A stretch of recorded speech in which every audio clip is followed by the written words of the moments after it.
R9 TV నేను Neeraja. Bulletin లో ముందుగా హెడ్లైన్స్ చూద్దాం. మైనింగ్ మాజీ ఎండి వెంకటరెడ్డికి పూర్తయిన వైద్య పరీక్షలు. పొంగులేటి ఇంట్లో ఈడీ దాడులపై స్పందించిన అద్దంకి దయాకర్. రెవెన్యూ అధికారులతో వాగ్వాదానికి దిగిన మూసి పరివాహక ప్రాంత బాధితులు. జనగామ కలెక్టరేట్ లో అవినీతి తిమింగలాలు. స్వయంభూ శ్రీ వరసిద్ధి వినాయక స్వామివారి లడ్డు వేలం. వ్యాయామంతోనే మానసిక ఉల్లాసం, సంపూర్ణ ఆరోగ్యమన్న జిల్లా కలెక్టర్. దొంగతనాలకు పాల్పడుతున్న దొంగల ముఠాను అరెస్టు చేసిన నెల్లూరు పోలీసులు. మీ దేశానికి తప్పకుండా వస్తానన్న ఎన్టీఆర్. మచిలీపట్నం ప్రభుత్వ ఆసుపత్రి పారిశుద్ధ్య కార్మికుల ధర్నా. గిరిజనుల దుస్థితిపై చెల్లించిన ఎమ్మెల్యే.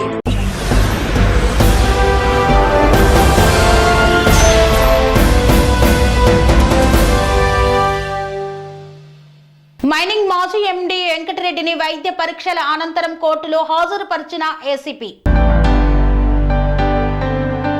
మైనింగ్ మాజీ ఎండీ వెంకటరెడ్డిని వైద్య పరీక్షల అనంతరం కోర్టులో హాజరుపరిచారు ఏసీపీ అధికారులు. కోర్టులో వాదోపవాదాలు విన్న ఏసీపీ కోర్టు వెంకటరెడ్డికి అక్టోబర్ 10 వరకు 14 రోజుల రిమాండ్ విధించింది. ఏపీ ఏసీపీ హైదరాబాద్ లో గనుల శాఖ మాజీ డైరెక్టర్ వెంకటరెడ్డి అరెస్ట్ అయి వైద్య పరీక్షల అనంతరం కోర్టుకు తరలించారు. ఈ క్రమంలో ఏసీపీ కోర్టు వెంకటరెడ్డికి 14 రోజుల రిమాండ్ విధించింది. వైఎస్ఆర్సీపీ ప్రభుత్వ హయాంలో గనుల శాఖ డైరెక్టర్ గా పనిచేసిన వెంకటరెడ్డిని ఏసీపీ అధికారులు అరెస్టు చేశారు. హైదరాబాద్ లో గురువారం రాత్రి 9:30 గంటలకు అదుపులోకి తీసుకున్నారు. ఆయన్ను హైదరాబాద్ నుండి విజయవాడకు తరలించారు. ఈ నెల 11న గనుల శాఖ అధికారుల ఫిర్యాదుతో వెంకటరెడ్డిపై ఏసీపీ కేసు నమోదు చేసింది. అవినీతి నిరోధక చట్టం, మైన్స్ అండ్ మినరల్స్ చట్టంలోని సెక్షన్లతో పాటు ఐపీసీలోని నేరపూరిత మోసం, నేరపూరిత కుట్ర తదితర సెక్షన్ల కింద అభియోగాలు ఉన్నాయి. ఆయన కోసం ఏసీపీ టీంలు రంగంలోకి దిగాయి. చివరికి హైదరాబాద్ లో ఉన్నట్లు గుర్తించి అరెస్టు చేశారు. ఏసీబీ నమోదు చేసిన కేసులో వెంకటరెడ్డిని A1 గా అనిల్ ఆత్మారాం కామత్, జయప్రకాష్ పవర్ వెంచర్స్ ప్రతినిధి A2 గా ఉన్నారు. P Anil Kumar, Pratima infrastructure limited ప్రతినిధి A3 R Venkata Krishnareddy, JCKC projects and works ప్రతినిధి A4 గా ఏసీబీ కేసులు నమోదు చేసింది. Jayaprakash power ventures limited A5 గా, ప్రతిమ ఇన్ఫ్రాస్ట్రక్చర్స్ లిమిటెడ్ హైదరాబాద్ A6 గా చేర్చారు. JCKC projects and works private limited A7 లతో పాటు ఇతరులు నిందితులుగా ఉన్నారు. గత ప్రభుత్వ హయాంలో ఇసుక విధానంలో ఏకంగా 2,566 కోట్ల అవినీతి జరిగిందని ఏసీపీ దర్యాప్తులో తేలింది. కీలక ఆధారాలు లభించడంతో ఆయన్ను అరెస్టు చేశారు.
మంత్రి పొంగులేటి శ్రీనివాసరెడ్డి ఇంటిపై ఈడీ అధికారులు చేస్తున్నటువంటి దాడులను తీవ్రంగా ఖండించారు అద్దంకి దయాకర్.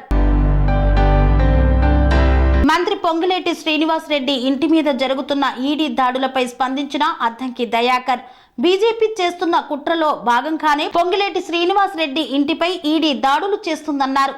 కాంగ్రెస్ ప్రభుత్వంలో నాయకులను భయపెట్టడానికి, వారి మానసిక స్థైర్యాన్ని దెబ్బకొట్టడానికి చేస్తున్న కుట్ర ఇది అని పేర్కొన్నారు.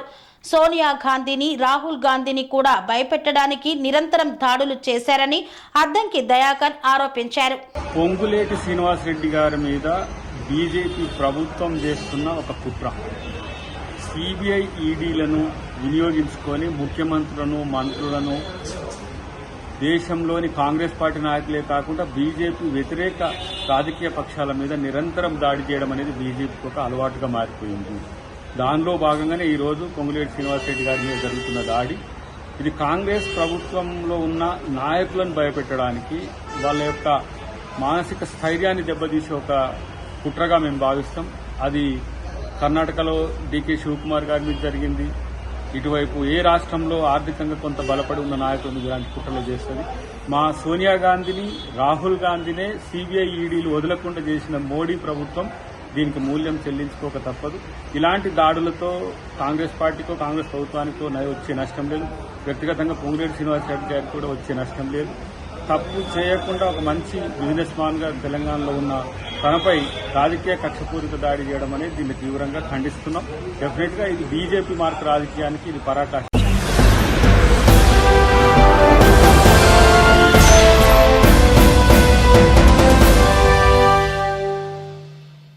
మూసీ పరివాహక ప్రాంతంలో ఇంటిని మార్కు చేసేందుకు వచ్చిన రెవెన్యూ అధికారులతో వాగ్వాదానికి దిగిన బాధితులు. హైదరాబాద్ ను హైడ్రా వణికిస్తోంది. మూసీ పరివాహక ప్రాంతంలో రెవెన్యూ అధికారులు మార్కులను చేస్తున్నారు. ఈ నేపథ్యంలో ఇంటిని మార్కింగ్ చేయడానికి వచ్చిన రెవెన్యూ అధికారులతో వాదనకు దిగిన మూసీ పరివాహక ప్రాంత బాధితులు. రిజిస్ట్రేషన్ గురించి రిజిస్ట్రార్ ఆఫీసుకు వెళ్తే వాళ్ళు ఎందుకు రిజిస్ట్రేషన్ చేశారని ప్రశ్నించారు రెవెన్యూ అధికారులని. వాళ్లకు తెలియదా ఇది మూసీ నదిలోని ల్యాండ్ అని? అప్పుడు రిజిస్ట్రేషన్ చేసి ఇప్పుడు మార్కు వేసి కూల్చడం ఏమాత్రం న్యాయం కాదని ఆవేదన వ్యక్తం చేశారు.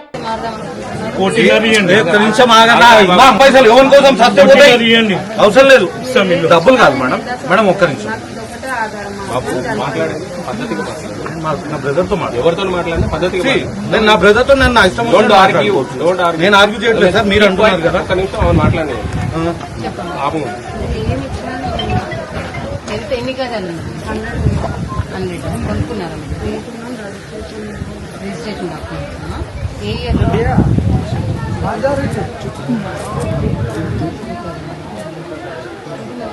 చిన్న ఒక్క క్వశ్చన్ అడుగుతాను. అడగచ్చా? సారీ ఇఫ్ ఎనీథింగ్ నేను ఏమైనా రాంగ్ మాట్లాడితే ఐఎమ్ వెరీ సారీ. అడగండి. మేము ఫ్లాట్ కొనుక్కున్నప్పుడు రిజిస్ట్రేషన్ గురించి రిజిస్టర్ ఆఫీస్కి వెళ్ళాం. అప్పుడు అక్కడ రిజిస్టర్ ఆఫీసర్ కి తెలీదా ఇది మూసీ నదిలోని ల్యాండ్ అని చెప్పేసి?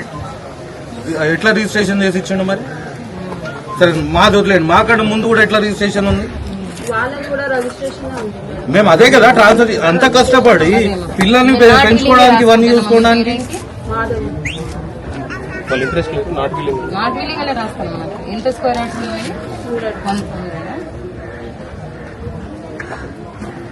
సేల్ డీడ్ ఎప్పుడు ఉంది? 2008.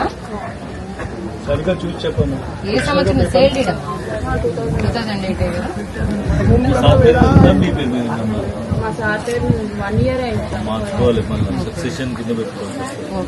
అంటే మీ పేరు మీరు మార్చుకోలేదా? జస్ట్ ఇంకా 1 year కాలేదు మేడం. ఇప్పుడు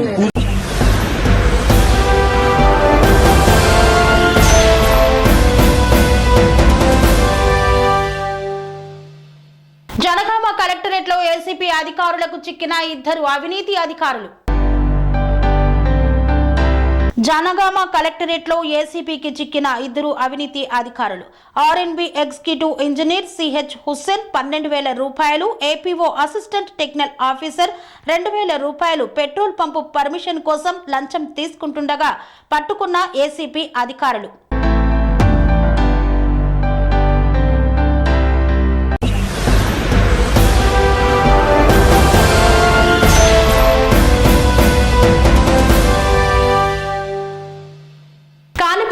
శ్రీ స్వామివారి వార్షిక బ్రహ్మోత్సవాల్లో భాగంగా 21 కేజీల లడ్డూను వేలంపాట వేశారు. స్వయంభూ శ్రీ వరసిద్ధి వినాయక స్వామివారి దేవస్థానం కాణిపాకంలో శ్రీ స్వామివారి వార్షిక బ్రహ్మోత్సవాల్లో నేడు ఆఖరి రోజు తెప్పోత్సవం సందర్భంగా శ్రీ స్వామివారి మహాప్రసాదం 21 కేజీల లడ్డూను వేలం వేశారు. వేలంలో భక్తులు అధిక సంఖ్యలో పాల్గొని చిత్తూరు వాస్తవ్యులు విజయం విద్యా సంస్థల అధినేత తేజోమూర్తి స్వామివారి మహాప్రసాదం 21 కేజీల లడ్డూను 4,25,000 రూపాయలకు దక్కించుకున్నారు. ఈ కార్యక్రమంలో స్థానిక శాసనసభ్యులు డాక్టర్ కిల్కిరి మురళీమోహన్, దేవస్థానం ఈవో గురుప్రసాద్, ఏఈఓ రవీంద్రబాబు, దేవస్థానం అధికారులు, స్థానిక నాయకులు తదితరులు పాల్గొన్నారు. 4,25,000 గొప్ప మహాలడ్డు ప్రసాదం వినాయక స్వామి వారి చెంత 21 రోజులు ఉండిన లడ్డు మహాప్రసాదం స్వామి వారి ప్రసాదం జారి పడతా ఉంది పడేటప్పుడు కాళ్ళు కడితే మీ పక్క జరిగిపోతుంది కానీ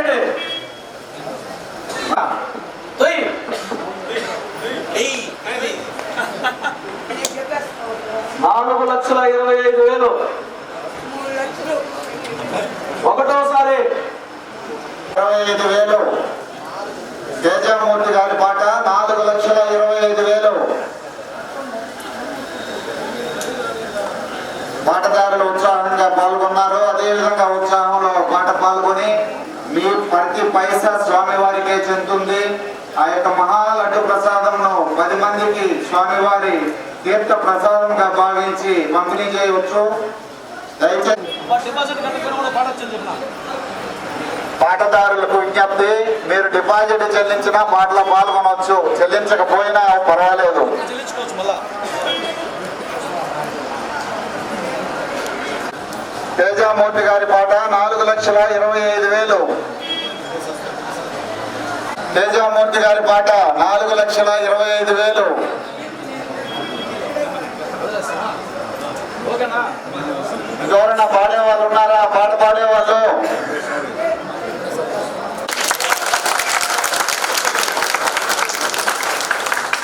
అందరికీ పాట పాడిన పాటదారులకు అందరికీ ధన్యవాదములు. సత్కరించవలసిందిగా ఎమ్మెల్యే గారిని కోరుతున్నాం.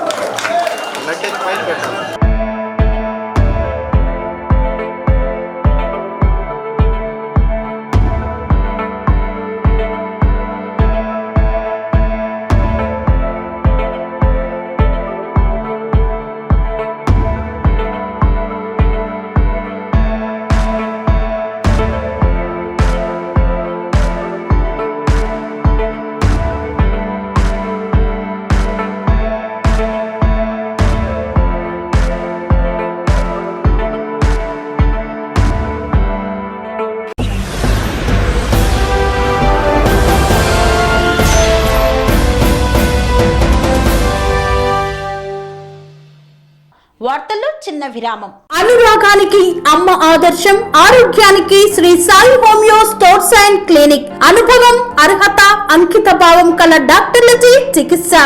అన్ని రకాల ఆరోగ్య సమస్యలకు నమ్మకమైన ఎంపిక Shri Sai homeo stores and clinic. Diabetes, కీళ్ల నొప్పులు, సయాటికా, వెన్నుముక సమస్యలు, థైరాయిడ్, నిద్రలేమి, మానసిక సమస్యలు, ఋతు సమస్యలు, అన్ని రకాల దీర్ఘకాలిక వ్యాధులకు ప్రత్యేక హోమియో వైద్యం. అందరికీ అందుబాటులో అంతర్జాతీయ హోమియో వైద్యం Shri Sai homeo stores and clinic. మీ ఆరోగ్య సమస్య ఏదైనా ఇప్పుడు పరిష్కారం సాధ్యం. సైడ్ ఎఫెక్ట్ లేని వైద్యంతో సంపూర్ణ ఆరోగ్యం కొరకు సంప్రదించండి Shri Sai homeo clinic and stores, Bhavani Nagar, Ambedkar Nagar road, old Alwal, Secunderabad.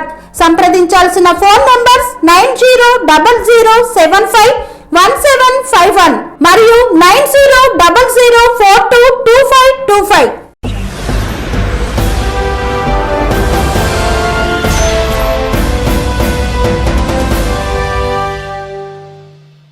తిరిగి వార్తలకు స్వాగతం. వరల్డ్ హార్ట్ డే సందర్భంగా 5K రన్ను నిర్వహించారు. ఈ యొక్క కార్యక్రమంలో ముఖ్య అతిథిగా పల్నాడు జిల్లా కలెక్టర్ అరుణ్ బాబు పాల్గొన్నారు. వ్యాయామంతోనే మానసిక ఉల్లాసంతో పాటు సంపూర్ణ ఆరోగ్యం సిద్ధిస్తుందని పల్నాడు జిల్లా కలెక్టర్ అరుణ్ బాబు పేర్కొన్నారు. సెప్టెంబర్ 29న వరల్డ్ హార్ట్ డే సందర్భంగా నర్సారావుపేటలో మహాత్మా గాంధీ హాస్పిటల్ అధినేత కరసాని శ్రీనివాసరెడ్డి ఆధ్వర్యంలో 5K రన్ను నిర్వహించారు. ఈ సందర్భంగా కలెక్టరేట్ లో 5K రన్ లో అందించే బహుమతులను కలెక్టర్ అరుణ్ బాబు ఆవిష్కరించారు. డాక్టర్ కరసాని శ్రీనివాసరెడ్డి జిల్లా కలెక్టర్ ను కలిసి 5K రన్ కు ఆహ్వానించారు. ఈ సందర్భంగా కలెక్టర్ మాట్లాడుతూ ప్రతి ఒక్కరూ 5K రన్ కు హాజరు కావాలని, రన్నింగ్ చేయడం వల్ల గుండెకు సంబంధించిన జబ్బులను నివారించవచ్చని తెలిపారు. అనంతరం డాక్టర్ కరసాని శ్రీనివాసరెడ్డి మాట్లాడుతూ ప్రజల నుండి ఈ కార్యక్రమానికి అనూహ్య స్పందన వస్తుందన్నారు. ప్రతి ఒక్కరూ ఒత్తిడి, మానసిక సమస్యల నుండి బయటపడాలంటే ఆరోగ్యాన్ని కాపాడుకోవడం ముఖ్యమని పేర్కొన్నారు.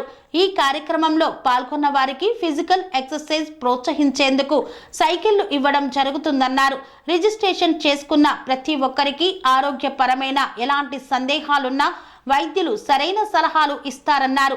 వరల్డ్ హార్ట్ డే సందర్భంగా ఆరోగ్యం గురించి మంచి క్యాప్షన్లు వాట్సాప్ చేస్తే ఉత్తమమైన క్యాప్షన్ చెప్పిన వారికి బహుమతి కూడా ఇవ్వడం జరుగుతుందని కరసాని శ్రీనివాస్ రెడ్డి తెలిపారు. సందర్భంగా రేపు 29 సండే మనం 5K వాక్ ఒకటి డాక్టర్ గారి ఆధ్వర్యంలో నర్సాపేట పట్టణంలో చేస్తున్నాము. హార్ట్కి సంబంధించినటువంటి ఇష్యూస్ మీద అవగాహన కల్పించడం, అలాగే వ్యాయామం దాని యొక్క విశిష్టత తెలియజేయడానికి ఈ కార్యక్రమాన్ని తీసుకురావడం సంతోషం. దీంట్లో పెద్ద ఎత్తున పిల్లలు, పెద్దవాళ్ళు, 50 years దాటిన వాళ్ళు కూడా అందరూ యాక్టివ్గా పార్టిసిపేట్ చేసి ఈ అవకాశాన్ని సద్వినియోగం చేసుకోండి. వారు చెప్పేటువంటి డాక్టర్లు చెప్పిన సూచనలు పాటించి మన ఆరోగ్యం బాగుండేటట్టుగా, మన గుండె ఆరోగ్యం బాగుండేటట్టుగా అందరూ దీన్ని పాటించాలని మనస్ఫూర్తిగా కోరుకుంటూ ఇంత మంచి కార్యక్రమానికి నన్ను ఆహ్వానించినటువంటి డాక్టర్ గారికి, వారి సిబ్బందికి అందరికీ ధన్యవాదాలు. Wish all the best. Thank you. World heart డేని ప్రతి సంవత్సరం సెప్టెంబర్ 29 తారీఖు జరుపుకుంటారు. ఈ సంవత్సరం వరల్డ్ హార్ట్ డే సందర్భంగా సెప్టెంబర్ 29 ఆదివారం ఉదయం 5K వాక్ నిర్వహించడం జరుగుతుంది. ఇది ఉదయం 6 గంటలకి కోడెల శివప్రసాద్ స్టేడియంలో స్టార్ట్ అయ్యి బరంపేట బైపాస్ రోడ్ మీదుగా రెడ్డి కాలేజీ, గడియార స్తంభం, మల్లమ్మ సెంటర్ మీదుగా మళ్ళీ సత్తెనపల్లి రోడ్లోంచి కోడెల స్టేడియంకి చేరుతుంది. ఈ కార్యక్రమంలో మనం ప్రకటించిన దగ్గర నుంచి అనూహ్యమైన స్పందన వచ్చింది. దాదాపు 2500 పైగా రిజిస్ట్రేషన్స్ వచ్చాయి. ఇంకా ఫోన్స్ వస్తూనే ఉన్నాయి. దానికి మీకు అందరికీ కృతజ్ఞతలు. ఈ కార్యక్రమంలో పాల్గొనే వాళ్ళందరికీ ఫిజికల్ ఎక్సర్సైజ్ ఎంకరేజ్ చేయడానికి 4 సైకిల్స్ ఇవ్వడం జరుగుతుంది. 2 male cycles, 2 female cycles. So female participation, ladies కూడా ఎక్కువ మంది 5K వాక్లో పార్టిసిపేట్ చేయాలని కోరుతున్నాను. వాళ్ళకి సైకిల్స్ ఇవ్వడం జరుగుతుంది. అలాగే రిజిస్ట్రేషన్ చేయించుకున్న వాళ్ళందరూ కూడా వాళ్ళకి సంబంధించిన డౌట్స్, హెల్త్కి సంబంధించి కానీ, ఎక్సర్సైజ్ సంబంధించి కానీ, డైట్కి సంబంధించి కానీ ఎలాంటి డౌట్ ఉన్నా కూడా మీకు రిజిస్ట్రేషన్ చేయించుకున్న నంబర్లకి వాట్సాప్ ద్వారా టెక్స్ట్ మెసేజ్ కానీ, వాయిస్ మెసేజ్ కానీ పంపించాలని కోరుకుంటున్నాను. సో మేము ఈ 5K వాక్లో మీ సందేహాలన్నింటినీ నివృత్తి చేయడానికి ట్రై చేస్తాం. మోస్ట్ ఆఫ్ ద టైం చాలామంది డాక్టర్లు ఉంటారు. వాళ్ళందరూ కూడా మీకు ఒక్కో డాక్టర్ ఒక్కో దాని మీద మీకు సందేహాలు నివృత్తి చేస్తారు. అలాగే ఈ వరల్డ్ హార్ట్ డే సందర్భంగా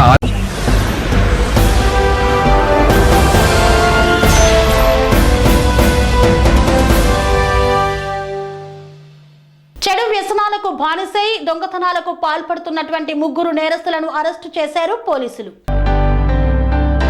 నెల్లూరు జిల్లాలో చెడు వ్యసనాలకు బానిసై ఇళ్లలో దొంగతనాలకు పాల్పడుతున్న 3 దొంగల ముఠాను అరెస్టు చేసిన నెల్లూరు పోలీసులు నిందితుల వద్ద నుండి 5,01,000 రూపాయలు విలువ చేసే బంగారం, వెండి, ల్యాప్టాప్, LED టీవీలను స్వాధీనం చేసుకున్నారు పోలీసులు. పూర్తి వివరాలను వెల్లడించిన నెల్లూరు నగర్ DSP శ్రీనివాసులు రెడ్డి. ఈ అఫెన్స్ లో కొంత వెండి వస్తువులు, ల్యాప్టాప్ దొంగతనం జరిగింది. ఈ కేసు దర్యాప్తులో భాగంగా వేదపాలెం ఇన్స్పెక్టర్ కిషోర్ కుమార్ గారు, వారి సిబ్బంది, వారి ఎస్ఐ ఇదంతా కూడా దీంట్లో ఇన్వెస్టిగేట్ చేశారు.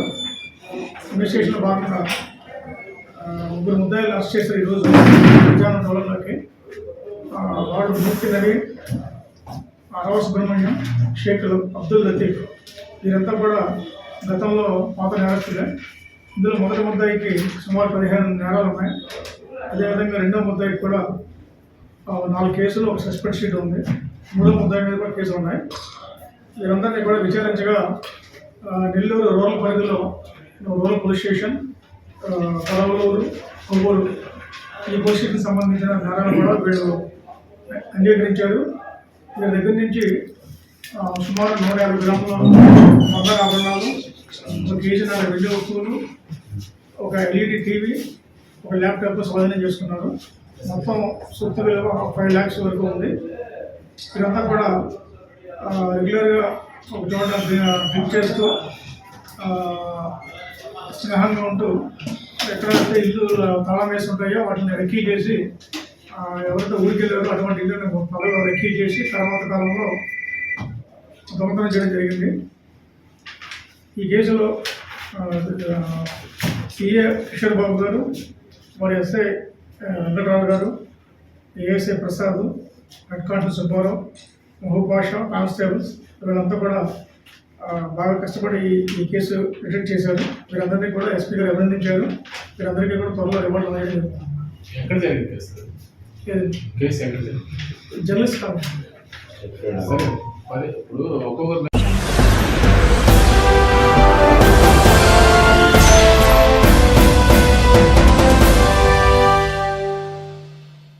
జూనియర్ ఎన్టీఆర్ పై అభిమానం జపాన్ వరకు విస్తరించింది. జపాన్ నుండి వచ్చినటువంటి ఓ మహిళ మీకోసం జపాన్ లో అందరూ ఎదురు చూస్తున్నారని తెలపడంతో తప్పకుండా మీ దేశానికి వస్తానని మాట ఇచ్చారు జూనియర్ ఎన్టీఆర్.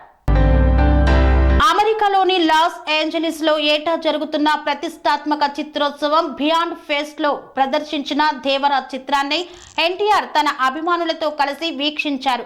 అనంతరం తారక్ ను చూసేందుకు టోక్యో నుండి లాస్ ఏంజలీస్ కు వచ్చిన ఓ మహిళా అభిమాని జపాన్ లో మీకోసం చాలా మంది ఎదురు చూస్తున్నారని తమ దేశానికి రమ్మని ఆహ్వానించింది. మీ దేశానికి తప్పకుండా వస్తా అంటూ మహిళా అభిమానికి NTR మాటిచ్చారు. Just we're really waiting for you. I will. In Japan. I will come. Yeah. And then everybody. Thank you so much. Thank you so much. She was crying there.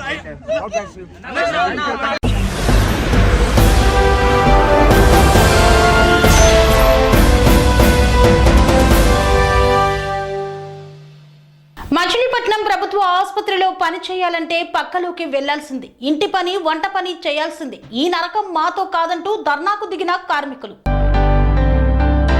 Machilipatnam ప్రభుత్వ ఆసుపత్రి పారిశుద్ధ కార్మికుల ధర్నా వెలుగు చూసిన కొత్త కోణం. కార్మికురాలిగా పని చేయాలంటే పక్కలోకి వెళ్లాల్సిందే, ఇంటి పని వంటి పని చేయాల్సిందే అంటూ ఆవేదన వ్యక్తం చేస్తున్నారు కార్మికులు. నిత్యం లైంగిక వేధింపులకు పాల్పడుతున్న విలేకరి ముసుగులో ఉన్న యూనియన్ నాయకుడు కుంపటి జయకర్ శానిటేషన్ పని చేస్తూ యూనియన్ కి నాయకుడిగా చేయాలి, కానీ తన స్వలాభం కోసం ఎటువంటి అర్హత లేకుండా నలుగురిని పోగు చేసుకుని రాత్రికి రాత్రి యూనియన్ నాయకుడు ఎలా అయ్యాడంటూ మండిపడుతున్నారు కార్మికులు. నేను ఇక్కడ శానిటైజర్ వర్కర్ గా 4 సంవత్సరాల నుంచి చేస్తున్నాను.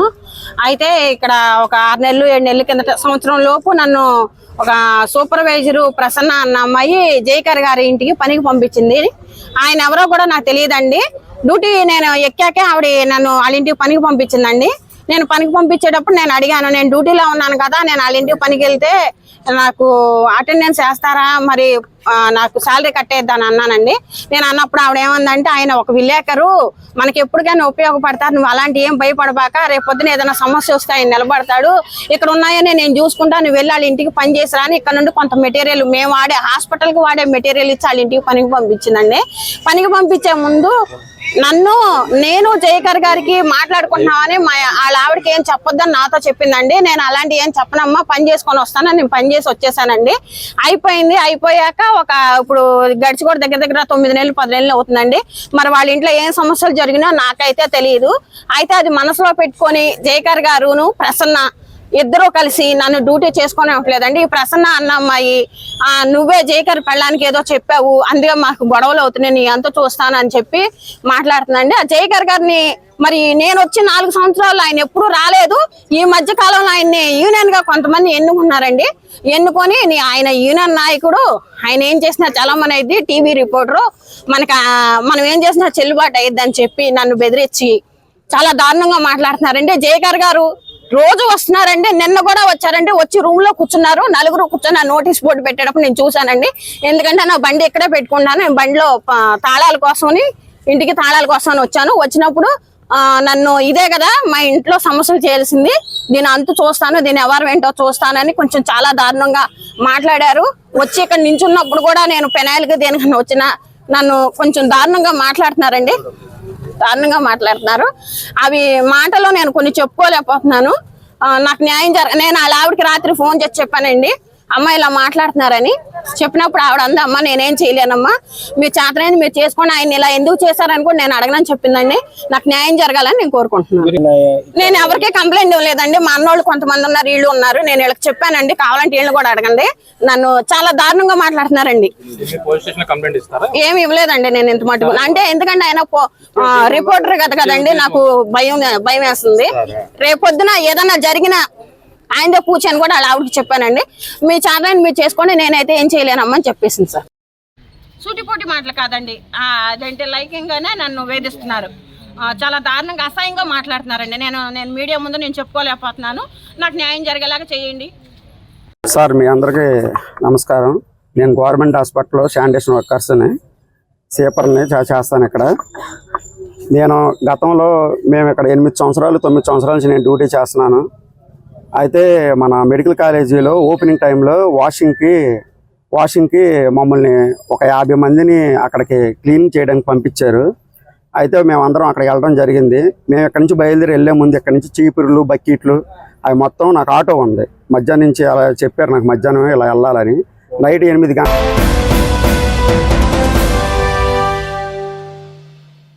గిరిజనుల దుస్థితిపై చెల్లించిన ఎమ్మెల్యే సోమిరెడ్డి గిరిజనులను వారి యొక్క అవస్థలను అడిగి తెలుసుకున్నారు.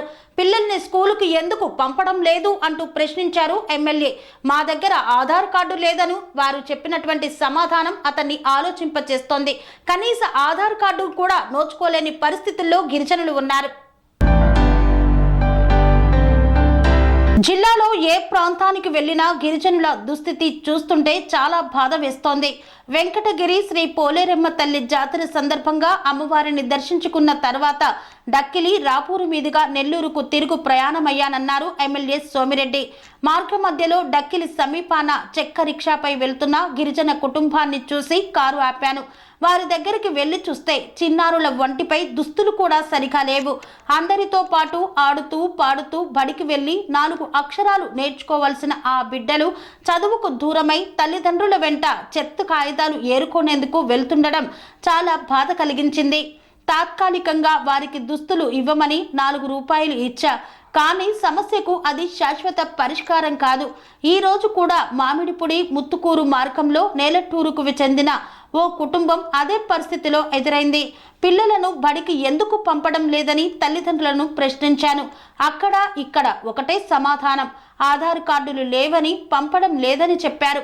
ప్రస్తుత రోజుల్లో ప్రతి ఒక్కరికి కనీస అవసరమైన ఆధార్ కార్డుకు కూడా గిరిజనులు నోచుకోకపోవడం శోచనీయమన్నారు ఎమ్మెల్యే.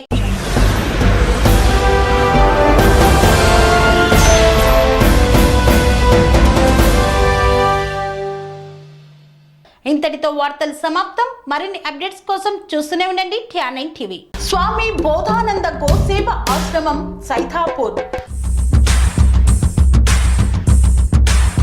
జ్యోతిష్యం, వాస్తుశాస్త్రం మన పూర్వీకులు మనకిచ్చిన వరం. దుర్గాదేవి, కాలభైరవ ఉపాసనతో వాక్సిద్ధి పొందిన శ్రీ శ్రీ బోధానందగిరి స్వామివారు మీకు ఎలాంటి సమస్యలున్నా, వాటిలో ముఖ్యంగా ధన నష్టం, ఆరోగ్య నష్టం, భార్యాభర్తల మధ్య గొడవలు, ప్రేమించుకున్న వారు దూరం అవడం, ఎన్ని సంబంధాలు వచ్చినా పెళ్లి ముడి పడకపోవడం, రోడ్డు ప్రమాదాలు, అప్పుల బాధలు, వ్యవసాయంలో నష్టాలు, పెద్దల మాట పిల్లలు వినకపోవడం, ఆరోగ్య శాంతి, గృహశాంతి, మనశ్శాంతి లేకపోవడం, ఇలాంటి సమస్యలు ఉన్నట్లయితే ఒక్కసారి స్వామీజీని కలవండి. మీ సమస్యలకు తగిన పరిష్కారాన్ని పొందండి. అంతేకాక అన్ని రకాల వ్యాధులకు గోపంచకవ్య మరియు మూలికా వైద్యం చేయబడును. నమ్మకంతో రండి, ఆయురారోగ్యాలతో వర్ధిల్లండి. మా అడ్రస్ స్వామి బోధానంద గోసేవ ఆశ్రమం, సైథాపూర్, వీరభద్రస్వామి గుడి దగ్గర, యాదగిరిగుట్ట. సంప్రదించవలసిన నెంబర్ 9849213754 మరియు 961803